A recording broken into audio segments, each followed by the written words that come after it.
നമസ്കാരം. Aroor vision news ചാനലിലേക്ക് സ്വാഗതം. ക്രൈസ്തവ വിശ്വാസത്തിന് അടിത്തറയേകിയവരുടെ പിന്മുറക്കാർ. എരമല്ലൂരിൽ പരമ്പരാഗത ശൈലിയിൽ കേരള ലാറ്റിൻ കത്തോലിക് അസോസിയേഷൻ സമുദായ ദിന റാലി നടത്തി.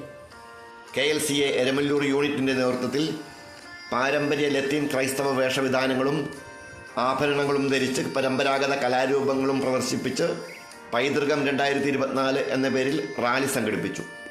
പരമ്പരാഗത ലത്തീൻ ക്രൈസ്തവ വേഷങ്ങളായ ചട്ടയും മുണ്ടും കവായ, കോട്ടും സ്യൂട്ടും, കൊച്ചു കവാനി, വലിയ കവാനി, മുണ്ടും തോൾനാടൻ എന്നിവയും ആഭരണങ്ങളായ മേക്കാമോതിരം, കാശിമാല, ബന്ദിഞ്ഞ, കാൽത്തട എന്നിവയും ധരിച്ചുകൊണ്ട് പരമ്പരാഗത കലാരൂപങ്ങളായ ചവിട്ടുനാടകം, പരിചമുട്ടുകളി, ബാൻഡ് മേളം, മാർഗംകളി, ദേവാസ്തുവിളി എന്നിവയും പ്രദർശിപ്പിച്ചാണ് ഘോഷയാത്രയും പൈതൃക സംഗമവും സംഘടിപ്പിച്ചത്. എരമല്ലൂർ ഈവ് കൺവെൻഷൻ സെന്ററിൽ നിന്ന് തുടങ്ങിയ റാലി സെന്റ് ജൂഡ് പള്ളി മൈതാനിയിൽ സമാപിച്ചു. നൂറുകണക്കിന് ആളുകൾ ഘോഷയാത്രയിൽ പങ്കുചേർന്നു. തുടർന്ന് നടന്ന പൊതുസമ്മേളനത്തിൽ പ്രതിഭകളെ ആദരിച്ചു.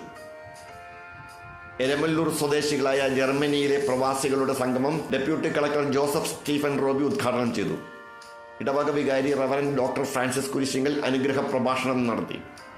KLCA unit president Sheejan Joseph അധ്യക്ഷത വഹിച്ചു.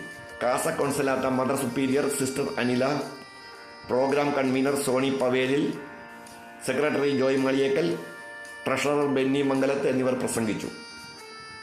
മത്സരഘോഷയാത്രയിൽ യൂണിറ്റ് നമ്പർ 17 ഒന്നാം സ്ഥാനവും, യൂണിറ്റ് നമ്പർ 12 രണ്ടാം സ്ഥാനവും, യൂണിറ്റ് നമ്പർ 19 മൂന്നാം സ്ഥാനവും നേടി.